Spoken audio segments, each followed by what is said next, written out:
The Red Sea has long been considered one of the world's most dangerous maritime routes. Here, piracy-armed attacks and the seizure of commercial vessels have been a decades-long nightmare. Any cargo ship passing through this region must hire professional security details carrying heavy weapons and advanced defense systems to ensure their safety. But what about military vessels? Are they off-limits to these reckless pirate groups, especially U.S. Navy ships, famous for having the most modern warships in the world? Let's find out in this video. On the Red Sea, a USNS logistics ship of the United States Navy was moving along its scheduled route, laden with fuel and ammunition to supply the Fifth Fleet operating in the Middle East. This type of vessel isn't designed for direct combat, but rather to ensure logistics for operations at sea. According to the plan, the USNS was being escorted by the USS Mason, an Arleigh Burke-class destroyer, along with another cruiser farther away. However, the weather conditions that night were severe high seas, strong winds, and visibility dropped below safe levels. The escorts were forced to spread their formation, maintaining distance to avoid the risk of collision and loss of control. In that moment, the logistics ship became isolated, alone, proceeding through an unstable region, a place where many incidents of piracy and maritime conflict had occurred. In the radar room, the first warning sounded.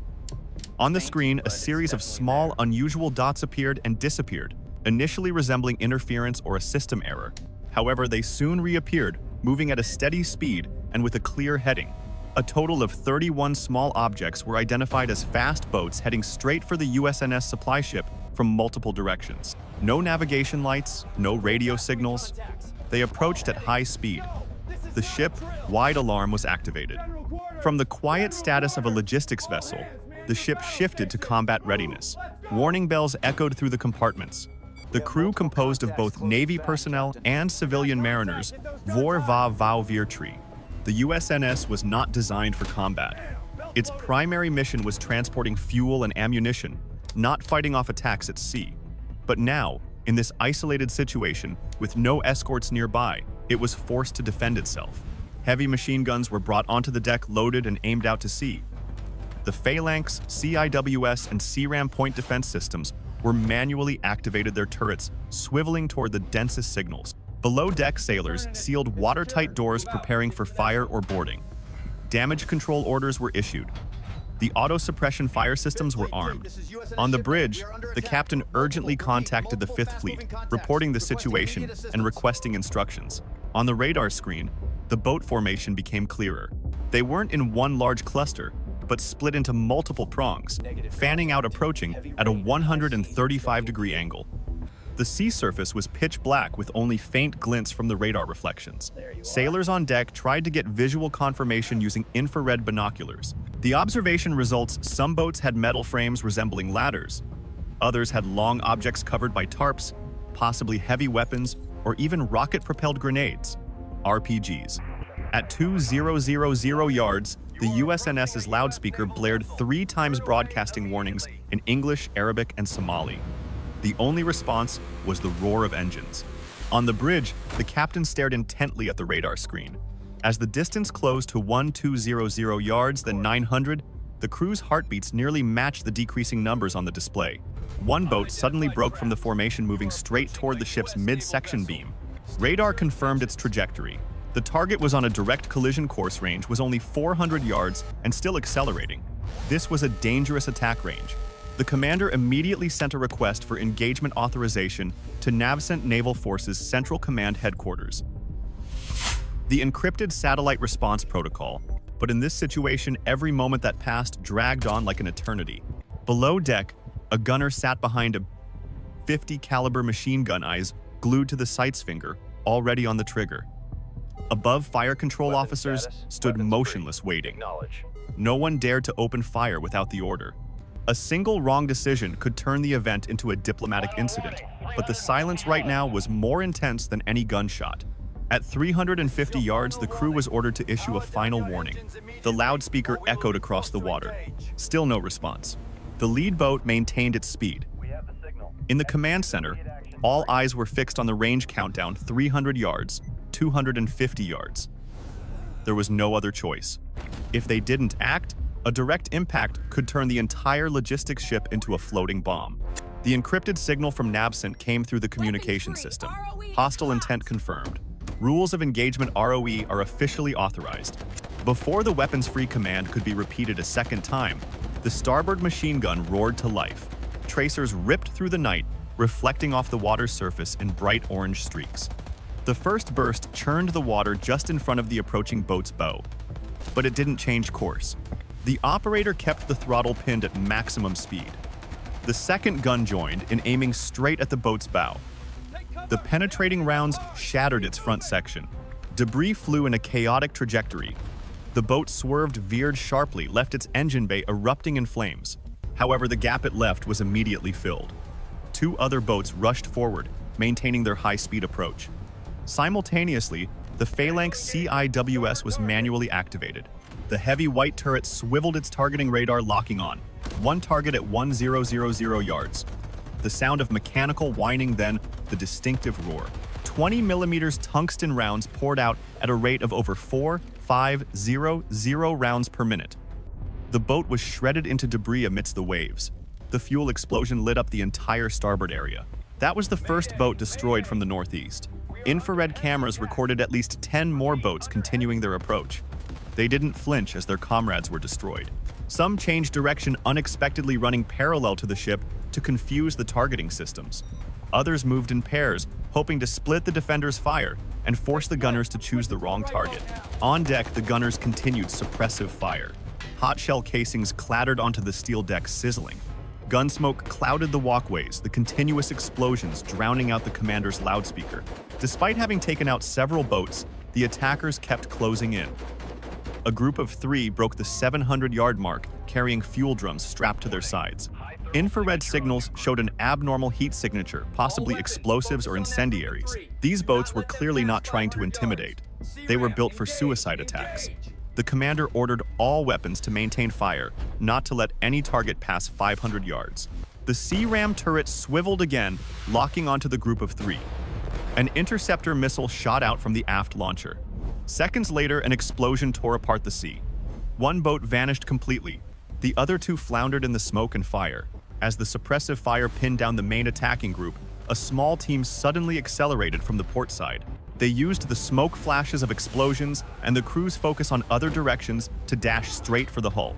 3 boats crossed the 600-yard line, then 500. Their hulls were covered with aluminum ladders, fuel drums, and even tires tied to their hulls to absorb impact. A burst from a machine gun hit the first boat's side, causing its engine to smoke, but its inertia was still enough for it to ram the edge of the lifeboat deck. The other 2 boats circled in from another angle, closing to less than 50 meters from the steel hull. On each boat, 2 men stood ready with shoulder-fired RPGs aimed directly at the superstructure. The bridge immediately issued an emergency alert. The order from NAVCENT came down: if boarded, use all necessary measures to repel. The first impact occurred. A boat rammed directly into the midport side, getting jammed beneath a lifeboat. From it, 4 gunmen armed with submachine guns and machetes scrambled up using grappling hooks and ladders. The intrusion alarm blared. Internal security teams deployed instantly. 2 senior security officers armed with M4 rifles rushed to the hot zone. With them were a deck engineer and a supply clerk. These men, normally accustomed to technical work, were now armed with fire axes and metal pipes for self-defense. The fight became close quarters. The first intruder had just cleared the railing when a burst of M4 fire from less than 10 meters dropped him instantly. The second threw a smoke grenade onto the deck. Thick black smoke immediately obscured all visibility. Gunshots echoed in the confined space, the metal vibrating with each burst. A sailor cried out as a bullet hit his shoulder, dragged to cover behind a fuel drum by his shipmate. The third attacker rushed in, knocking a sailor down with a rifle butt, trying to subdue him, but was quickly taken down by a swing from a fire axe. Chaos enveloped the deck. Security teams used infrared flashlights and weapon sights to find targets in the smoke. In less than a minute, 2 intruders were killed. Another was captured and zip-tied right on the deck. At the stern of the ship, another group of boats also attempted to approach. Concentrated fire from the 50 calories machine guns pushed them back, but they managed to throw 2 Molotov cocktails. One bottle shattered on a bulkhead. Fire erupted quickly, spreading to a bundle of cables. Thick black smoke billowed. The damage control team acted immediately. The foam suppression system activated just in time to stop the fire from spreading deeper. The deck had turned into a chaotic battlefield. littered with spent casings, acrid debris, and scorched patches from the burning bottles. The logistics crew, who were used to cables, oil, drums, and cargo, were now armed and fighting directly against desperate attackers. Finally, cutting through the dark water from the southeast at full speed, the destroyer USS Mason appeared. Its radar profile lit up the command center like a beacon of hope for the logistics ship's crew. On the USNS bridge, cheers erupted. The presence of the Mason meant the most advanced combat system in the U.S. Navy had entered the fight. As soon as it was within effective range, the Aegis combat system on the Mason went into full engagement mode. The Mark IV 5.5-inch gun fired first, firing proximity-fused and illumination rounds, turning the sea ahead into a blinding white glare. The shockwave spread. Some boats immediately changed course, but many accelerated, continuing straight for the supply ship. To solidify its situational awareness, the Mason launched 2 RQ-20 Puma reconnaissance drones. The entire battle space was mapped in real time, clearly classifying which boats were still moving, which were fleeing, and which were preparing to attack. The data was fed directly to the fire control room, helping the Mason prioritize targets in seconds. A group of 4 boats, ignoring the suppressive fire, charged straight at the Mason.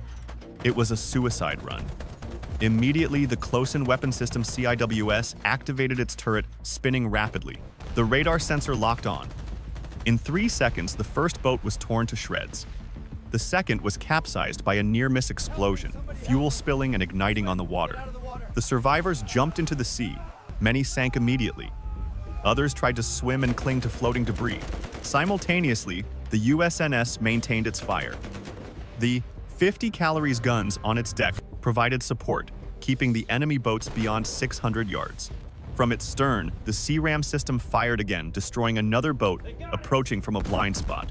The Mason's arrival didn't just bring overwhelming firepower, it changed the psychological dynamic. For the first time, the USNS crew was no longer alone. But the battle was still chaotic. Dozens of remaining boats had not given up. They spread out wider, changing direction, constantly trying to breach the wall of fire and close on the logistics ship. The explosions from the Mach 45 gun continued to thunder. Illumination rounds turned the night into a flickering day.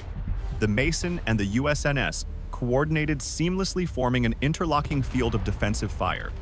The enemy had now lost the element of surprise. The Mason's radar picked up 10 new signals appearing from the northeast. Unlike before, this formation was not a chaotic cluster. They were spread out in a fan formation, moving at high speed and maintaining perfect intervals. 2 of them suddenly broadcast short, complexly encrypted radio signals on military frequencies. Electronic warfare specialists on the Mason immediately concluded this was no longer a spontaneous pirate attack. This was a trained, organized, and potentially well-equipped force.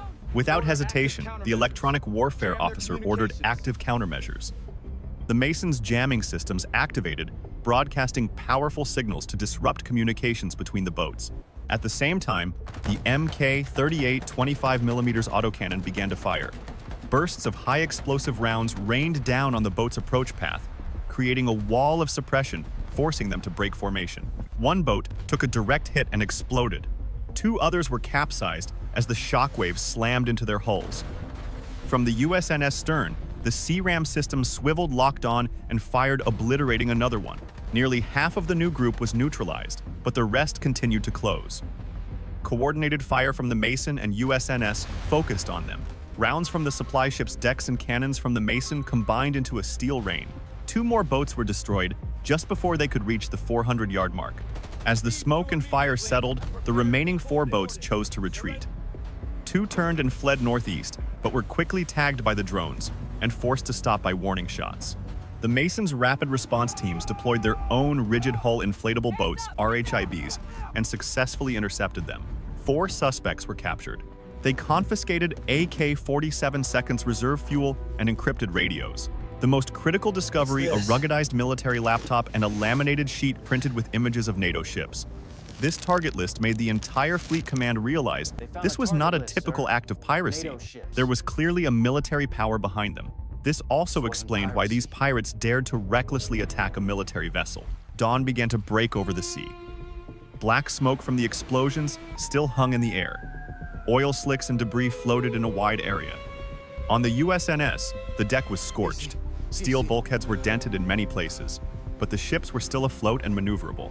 Over a dozen sailors were wounded, They had minor burns, shrapnel cuts, and impact injuries, but there were zero fatalities. It was almost unbelievable considering the scale of the attack. The damage control teams continued to put out hotspots and temporarily patch leaking fuel lines, while medical staff triaged and bandaged the wounded. On the Mason, the Combat Information Center CIC was still brightly lit. Naval intelligence officers immediately began analyzing the data collected from the drone's radar and the evidence from the captured boats. The initial findings the enemy was not conventional pirates. They used encrypted radios, coordinated swarm tactics, and were equipped with advanced jamming devices. The NATO target map found on one boat further reinforced the assessment. This was an organized maritime attack group, well-funded and trained to a high level. As the sun rose, illuminating the full scene, the aftermath of the battle was revealed. What was initially thought to be a random pirate incident was in fact a coordinated, small-scale but deliberate attack. The USNS and Mason stood strong. The message sent to the entire U.S. fleet was clear. This sea always hides danger even for U.S. military vessels. After that night's battle, a new naval doctrine was being discussed at the Pentagon. A new form of warfare, hybrid naval warfare. The enemy doesn't use long-range missiles or large warships, but utilizes small, fast, low-cost boats. When combined with modern weapons, encrypted communications, and swarm tactics, they become a dangerous threat capable of pushing a logistics ship into a critical situation in just minutes. This was immediately included in strategic analysis reports and will certainly become a case study in naval academies. It proved that even ships not designed for combat, like supply ships, cargo haulers, or contracted civilian ships, can be turned into targets in an asymmetrical conflict. The blurry line between logistics and combat in modern seas has vanished. The key lesson learned: every ship must be prepared to defend itself. And more importantly, it's an acknowledgement that in modern warfare, data sensors and the ability to coordinate fire rapidly are just as important as the number of ships or traditional firepower. If you've watched this far and enjoy stories like this, please support the channel by subscribing, share your thoughts, and join us as we continue to tell fascinating stories.